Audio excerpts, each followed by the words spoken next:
Good morning, student. This is your mathematics class, and we are going to start our first chapter of mathematics, geometrical constructions. Before going to start this chapter, we have to see some concepts which we have seen in previous classes.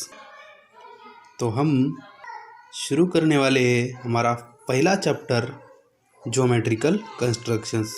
तो इस chapter को शुरू करने से पहले हम देखेंगे हमने ज्योमेट्री के बारे में कौन सी कंसेप्ट्स देखी है हमारे पिछले क्लास में, मीन्स 6 और 5th में। तो हम देखेंगे पहली कंसेप्ट हमने देखी है कौन सी, line segment, angles, angle bisectors, ये हमने देखे हैं। We have studied line. So what is mean by line?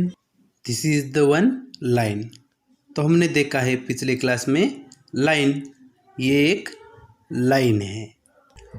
So this is the one line and arrowheads of these lines shows that this line we can extend up to the end of these pages, means any line has not any limits, we can extend these lines up to infinity, means line has not any limit. So ये जो arrowheads है इस line के, ये direction दर्शाते हैं कि इस लाइन को हम कहाँ तक भी बढ़ा सकते हैं, अप टू इन्फिनिटी तक हम बढ़ा सकते हैं। मीन्स इस लाइन को किसी भी प्रकार की लिमिट्स नहीं होती है।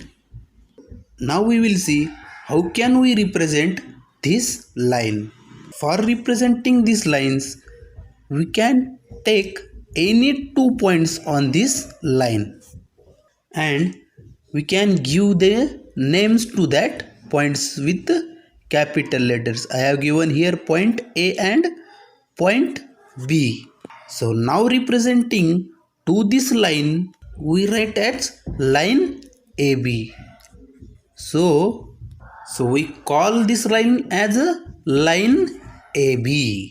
तो इस लाइन को दर्शाने के लिए हम ले सकते हैं किसी भी 2 पॉइंट्स को इस लाइन के ऊपर, और हम इस लाइन को देंगे नाम, पॉइंट्स को नाम देंगे point a and point b. और इस लाइन को दर्शाने के लिए हम कैसे दर्शाते हैं, लाइन ए बी।